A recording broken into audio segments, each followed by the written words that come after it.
अस्सलामुअलैकुम, welcome to my channel Sajjad voice centre. तमाम video updates के लिए सजाद वॉइस सेंटर को सब्सक्राइब करके बेल नोटिफिकेशन को ऑन कर दें। तो आइए शुरू करते हैं आज की वीडियो में एक ऐसे जिन का फसाना जो एक हसीन लड़की के इश्क में गिरफ्तार हुआ, फिर उसने उस पर अपना तसल्लुत जमा दिया। खाली घर एपिसोड नंबर 1। दिसंबर की ठिठुरती रात थी। चांदनी चटकी हुई थी। गहरी कोहर ने 14वीं के चांद को अपनी आगोश में ले रखा था। दूर तक पुरहैबत सन्नाटा तारी था। जंगल भी जैसे सो गया था। बस्ती के घरों में अंधेरा छाया हुआ था। जलते चिराग टिमटिमा कर बुझ गए थे। लालटेन धुंधला गई थी। लोग लिहाफों में घुसे दिन नाआसूदा जिंदगी को आसूदगी बख्श रहे थे। वो पुरकैफ ख्वाब देखने में मशगूल थे। कोई 12 का अमल था। बस्ती के बाहर जंगल में जहाँ से रेल की पटरी गुजरती थी, एक नाले की पुलिया पर काला बिल्ला बैठा था। उस ठठरती रात में ये वाहिद जानवर था जो जाग रहा था। न सिर्फ जाग रहा था बल्कि अगले पांव फैलाए इस तरह इत्मीनान से बैठा था जैसे दिसंबर की रात ना हो, मार्च की कोई रात हो। खुशगवार और ठंडी हवा चल रही थी। चांद पूरे शबाब पर हो और दूर तक पुरकैफ चांदनी बरस रही हो। इस काले बिल्ले को कतईन सर्दी नहीं लग रही थी, जबकि जंगल के दूसरे जानवर अपने ठिकानों में सुखड़े सिमटे सब सो रहे थे। पूरी फिजा पर नींद तारी थी। चांद भी कहर में डूबा हुआ ऊँग रहा था, लेकिन वो काला बिल्ला अपने अगले दोनों पांव बड़े मजे से चाट रहा था, जैसे इसके पांव पर शहद लगा हो। इसकी बड़ी बड़ी रोशन आंखें रेल की पटरी पर जमी हुई थीं और कान कुछ सुनने की कोशिश कर रहे थे। तब कहीं दूर से इसे वो आवाज सुनाई थी जिसका वो मुंतजिर था। वो एक एक्सप्रेस ट्रेन थी। अभी वो दूर थी। इसकी धीमी आहट सुनाई दे रही थी। फिर उसकी आवाज बढ़ती गई और अचानक इस पर हैबत सन्नाटे में चीख गूंजी। ये ट्रेन की सीटी की आवाज थी। फिर कहर में डूबा हुआ एक रोशनी का धब्बा सा दिखाई देने लगा। ट्रेन नजदीक से नजदीक तरह होती जा रही थी। ट्रेन की दड़दड़ाहट और इंजन की पेशानी पर लगी रोशनी दोनों साफ सुनाई और दिखाई दे रही थी।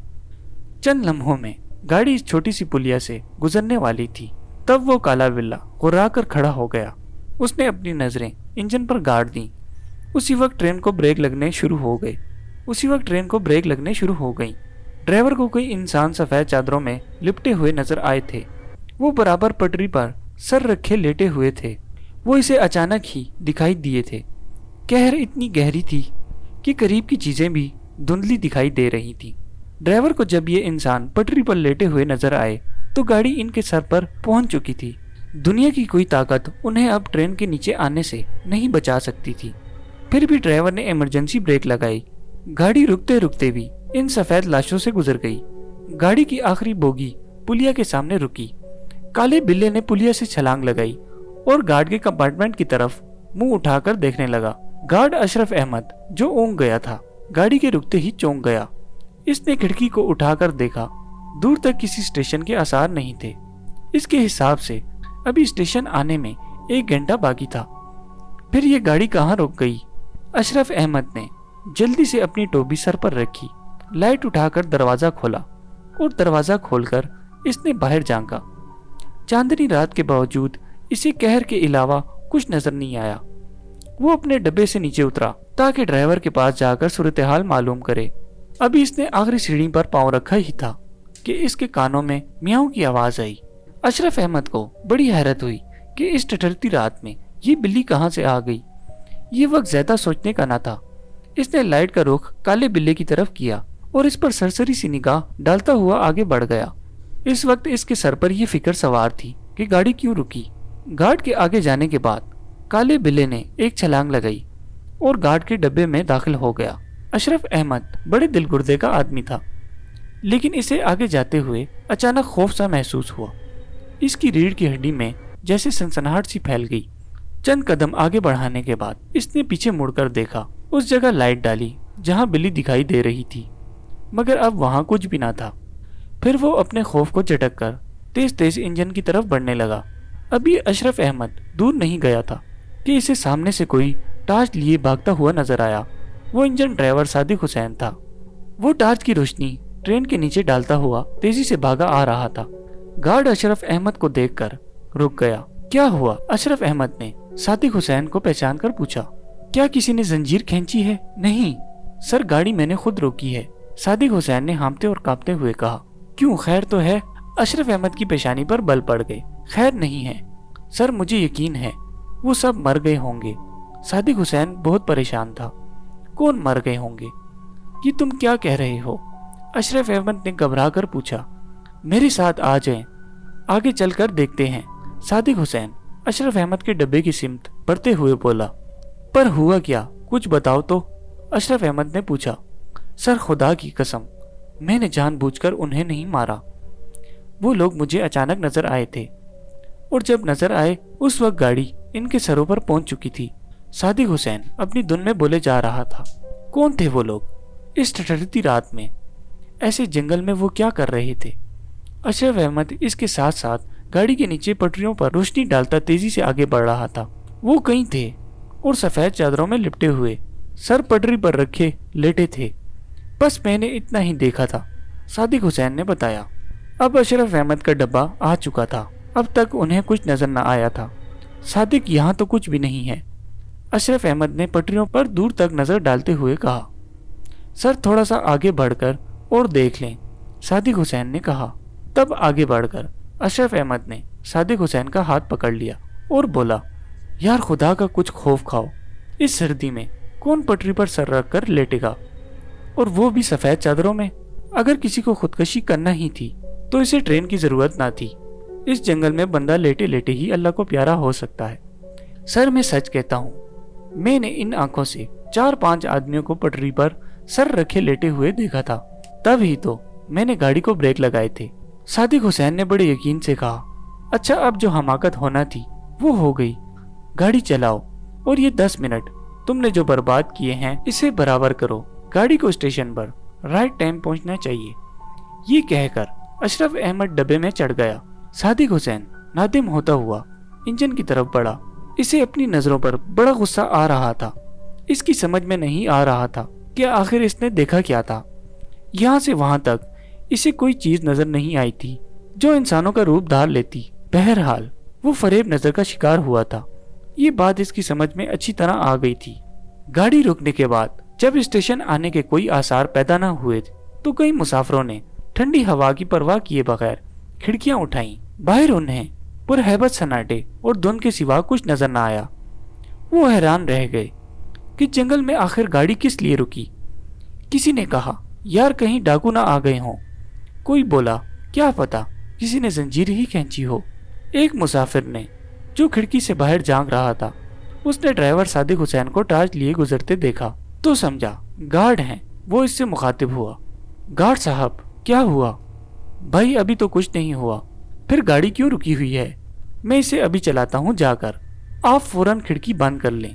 सादिक हुसैन ये कहता हुआ आगे बढ़ गया। सादिक हुसैन के लहजे में कुछ ऐसी बात थी कि मुसाफिर खौफजदा हो गया। इसने फौरन खिड़की बंद कर ली। चंद मिनटों के बाद गाड़ी ने हरकत की और फिर इसने बहुत जल्द रफ्तार पकड़ ली। सादिक हुसैन ने ट्रेन की स्पीड बढ़ाकर अगले स्टेशन पर राइट टाइम पहुंचा दिया। गाड़ी के प्लेटफार्म पर रुकते ही गार्ड अशरफ अहमद अपने डब्बे से बाहर आया। सर्दी अपने अरूज पर थी। अशरफ अहमद के दांत बज रहे थे। इस स्टेशन पर गाड़ी 10 मिनट के लिए ठहरती थी। इसने सोचा चलकर चाय के स्टॉल पर चाय पी जाए। घाट के उतरने के बाद वो काला बिल्ला भी डब्बे से बाहर आ गया। घाट का डब्बा प्लेटफार्म से पीछे था। काले बिल्ले ने डब्बे से जमीन पर छलांग लगाई।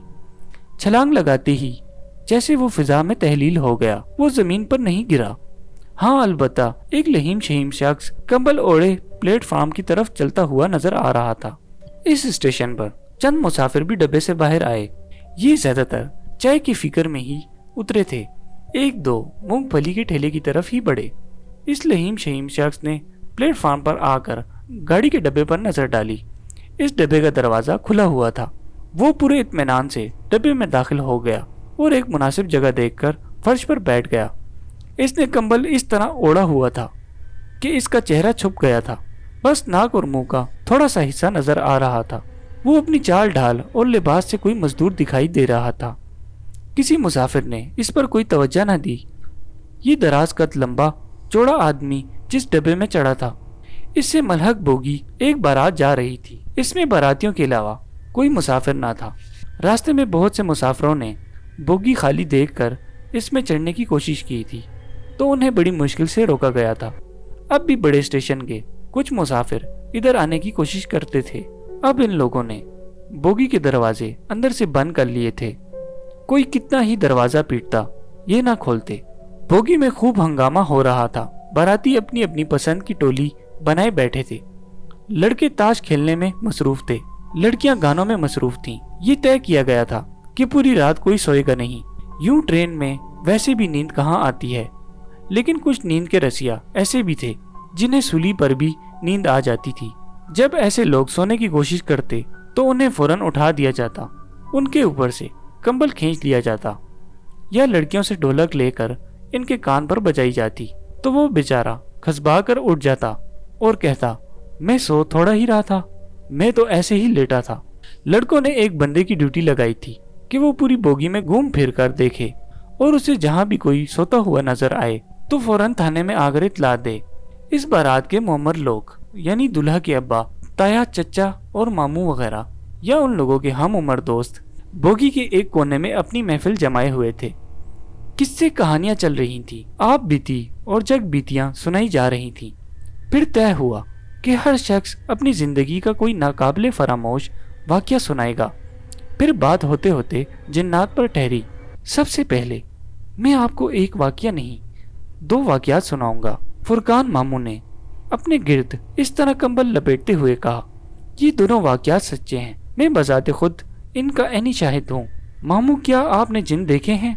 दुल्हा अकबर ने पूछा। अकबर को किस्से कहानियों से बहुत दिलचस्पी थी, इसलिए जब इसे मालूम हुआ कि बड़ों की महफिल में किस्से कहानियां चल रही हैं और किस्से भी जिन्नात के, तो वो फौरन छोटों की महफिल छोड़कर इधर आ गया। हाँ अकबर, न सिर्फ मैंने जिन देखे हैं बल्कि मैंने इनकी आवाज भी सुनी है। फुरकान मामू गोया हुए। ये अलीगढ़ की बात है और उन दिनों का जिक्र है जब मेरी उम्र 14-15 साल होगी। हमारे मोहल्ले के एक बुजुर्ग सूफी अमजद हुसैन फजर के वक्त गली के लोगों को नमाज के लिए बेदार करने आया करते थे। उनका तरीक़ेकार ये था कि वो जिस घर के सामने पहुंचते पहले इस घर के दरवाजे पर डंडे बरसाते, फिर इस घर के मकीन का नाम लेकर पुकारते, अरे ख्वाजा साहब उठ जाओ, नमाज का वक्त हो गया है। और जब तक अंदर से आवाज ना आ जाती कि अच्छा सूफी साहब मैं उठ गया, उस वक्त तक वो आगे ना बढ़ते। सूफी अमजद को मालूम था कि इस मोहल्ले के कितने लोग नमाज पढ़ते हैं। जो नमाज पढ़ने के आदी ना थे, बख्शते वो उन्हें भी ना थे। उनका दरवाजा भी उस वक्त तक पीटे जाते जब तक जवाब ना मिल जाता। नींद तो इनकी खराब होती थी, लेकिन वो सूफी साहब का बिगाड़ कुछ नहीं सकते थे, बस लिहाफ में तल में साह कर रह जाते। सूफी अमजद को सबसे ज्यादा डॉक्टर तारिक को उठाने में वक्त पेश आती थी। डॉक्टर तारिक भी मजे की चीज थे। पता नहीं उन्हें क्या बीमारी थी कि वो बैठे बैठे सो जाते थे। मरीज की नब्ज पर इनका हाथ है। मरीज बड़ी शद्दोमत से अपना हाल बयान कर रहा है और डॉक्टर तारिक की गर्दन झुकती चली जा रही है। मरीज समझ रहा है कि वो नब्ज पर हाथ रखे बड़ी तवज्जो से इनका हाल सुन रहे हैं, लेकिन वो हाल से बेखबर किसी और दुनिया में पहुंचे हुए होते हैं। मरीज चौंकता उस वक्त था जब डॉक्टर साहब की गिरफ्त नब्ज पर ढीली पड़ जाती और इनका हाथ बेजान होकर नीचे ढलक जाता और डॉक्टर साहब के खराटे सुनाई देने लगते। मरीज बेचारा उन्हें हिलाता। डॉक्टर साहब चौंक कर उठते और उससे पूछते, अच्छा ये बताओ खांसी तो नहीं? बेचारा मरीज फिर से शुरू हो जाता। इन डॉक्टर साहब के खराटे बड़े मशहूर थे। इनका घर हमारे घर के सामने था। वो खराटे इतनी जोर से लेते थे कि हमारे घर तक भी आवाज सुनाई देती, बल्कि पूरी गली में इनके खराटे गूंजते। इन डॉक्टर तारिक को सूफी अमजद को उठाने में बड़ी वक्त पेश आती, क्योंकि दरवाजा पीटे जाने की आवाज और खुद इनकी आवाज डॉक्टर तारिक के खराटों में दब जाती। सूफी अमजद बेचारे उठा कर तंग आ जाते। तब कहीं जाकर डॉक्टर तारिक की मरील सी आवाज आती, अच्छा सूफी साहब शुक्रिया। इनकी आवाज सुनकर सूफी साहब कहते, देखो दोबारा सो जाना। ये कहकर आगे बढ़ जाते। क्या वो उठकर दोबारा सो जाते थे? अकबर ने पूछा। हाँ कभी कभी ऐसा भी हो जाता था, फुरकान मामू ने जवाब दिया। सूफी साहब जब लोगों को उठाकर वापस आते तो डॉक्टर तारिक का दरवाजा एक मर्तबा और बजाकर गुजर जाते। सूफी साहब के अलावा ایک پارٹی اور نمازیوں کو اٹھانے آتی تھی۔ یہ لوگ صوفی صاحب سے بہت پہلے آتے تھے۔ اس وقت گہرا اندھیرا چھایا ہوا ہوتا تھا۔ یہ لوگ ڈھولک کی تھاپ پر کچھ گاتے ہوئے گزر جاتے۔ وہ کیا گاتے تھے یہ سمجھ نہ آتا۔ آوازوں سے محسوس ہوتا کہ 3-4 آدمی ہیں۔ یہ لوگ گاتے بجاتے تیزی سے گلی سے گزر جاتے۔ یہ کون لوگ تھے کسی کو معلوم نہ تھا۔ محلے کے سب لوگ انہیں فقیر ہی سمجھتے تھے۔ میں ان دنوں 8ویں یا 9ویں میں پڑھتا ہوں گا۔ میرے ہم عمر لڑکوں نے ایک دن پروگرام بنایا کہ ہمیں بھی محلے کے لوگوں کو اٹھانے کے لیے کچھ کرنا چاہیے۔ ڈھولک کسی سے ملنا تو مشکل تھی، لہٰذا یہ پروگرام بنا کے ٹین کے کنستر سے ڈھولک کا کام لیا جائے اور کوئی قوالی گاتے ہوئے گلیوں سے گزر جائیں۔ خیر صبح کو جب میری ڈھولک اور گانے کی آواز سے آنکھ کھلی تو میں خاموشی سے اوپر اتر آیا اور دروازے کی کنڈی کھول کر چپ چاپ ان لوگوں کے قریب آنے کا انتظار کرنے لگا۔ میں نے گھر کا دروازہ نہ کھولا تھا، دروازے کے پیچھے چھپا کھڑا تھا۔ میرا پروگرام یہ تھا کہ میرے سامنے جیسے ہی قریب آئیں گے میں فوراً دروازہ کھول کر شور مچاتا ان کے سامنے آ جاؤں گا۔ میں انہیں دہشت زدہ کرنا چاہتا تھا۔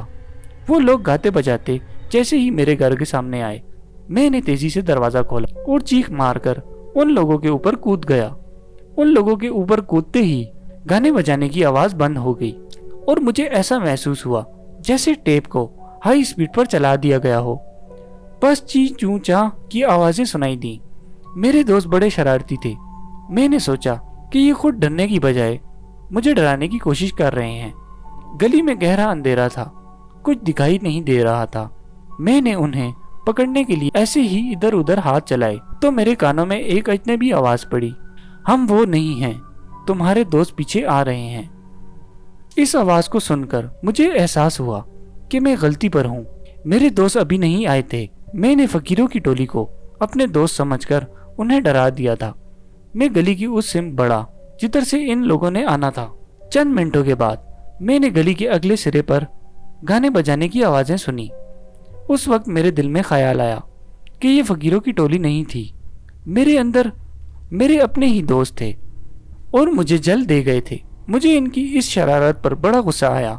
میں فوراً واپس آیا اور پھر دوڑتا ہوا ان کے نزدیک پہنچا۔ میرے قریب پہنچتے ہی وہ پھر ایک دم خاموش ہو گئے۔ میں نے غصے سے کہا، مجھے پریشان مت کرو، میں بھی تمہارے ساتھ چلوں گا۔ اچھا تم مانو گے نہیں، آ جاؤ پھر ہمارے ساتھ۔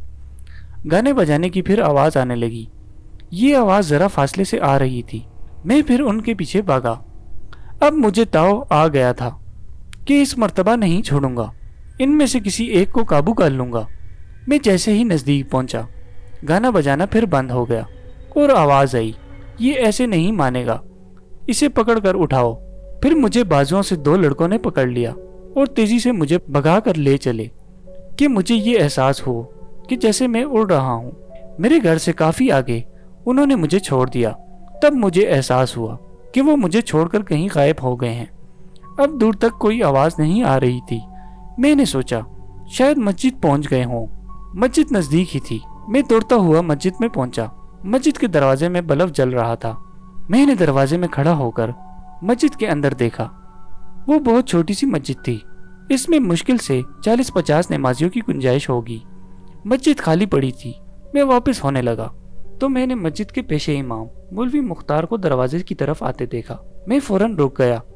میں نے سوچا کہ مولوی مختار سے پوچھ لوں کہ یہاں میرے دوست تو نہیں آئے۔ مولوی صاحب نزدیک آئے تو میں نے دیکھا کہ وہ کچھ غصے میں ہیں۔ میرے کچھ سوال کرنے سے پہلے ہی بولے، جاؤ گھر، ابھی ہماری نماز ہو رہی ہے۔ ان کے غصے سے ڈر کر میں وہاں سے بھاگ آیا اور سیدھا اپنے گھر آ کر سو گیا۔ صبح جب اسکول جانے کے لیے کیسر میرے گھر آیا تو میں نے دروازے سے نکلتے ہی اس سے شکایت کی، یار تم لوگ عجیب ہو، مجھے چھوڑ کر تم لوگ کہاں چلے گئے تھے؟ مجھے اگر ساتھ نہیں لے جانا تھا تو مجھ سے ساتھ چلنے کے لیے کیوں کہا تھا؟ کیسر میری بات سن کر حیران رہ گیا اور بولا، فرقان ہم لوگ صبح آئے کب؟ میں حمید کے گھر گیا، وہ اٹھا ہی نہیں، آوازیں دے دے کر تھک گیا۔ اس کے بعد راشد کے گھر گیا تو معلوم ہوا کہ اس کی طبیعت ٹھیک نہیں ہے، رات کو بخار ہو گیا تھا۔ بس پھر میں کیا کرتا، بور ہو گیا، تمہارے گھر بھی نہ آیا۔ میں گھر جا کر خاموشی سے سو گیا۔ کیسر جھوٹ مت بولو، یہ کہہ کر میں نے تفصیل سے پورا واقعہ سنایا اور آخر میں کہا، میں نے لوگوں کو مسجد تک جا کر تلاش کیا۔ خدا کی قسم میں جھوٹ نہیں بول رہا، چلو راشد کے گھر چلو، وہاں تمہیں معلوم ہو جائے گا۔ کیسر ٹھیک کہہ رہا تھا، اس نے جھوٹ نہیں بولا تھا۔ اس بات کی تصدیق راشد اور حمید سے مل کر ہو گئی۔ اب میں پریشان ہوا کہ وہ لوگ کون تھے جن سے فجر کے وقت میری ملاقات ہوئی تھی۔ اسکول سے آ کر میں نے کھانا وانا کھایا اور پھر ظہر کی نماز پڑھنے چلا گیا۔ مسجد پہنچا تو وہاں کی امامت محلے کے ایک بزرگ نے کی۔ نماز سے فارغ ہو کر میں نے ایک نمازی سے مولوی مختار کے بارے میں پوچھا، مولوی صاحب کہاں ہیں؟ اس نمازی نے بتایا، مولوی مختار بیمار ہیں۔ بیمار ہیں؟ میں نے حیرت سے کہا، صبح تو میں نے انہیں مسجد میں دیکھا تھا۔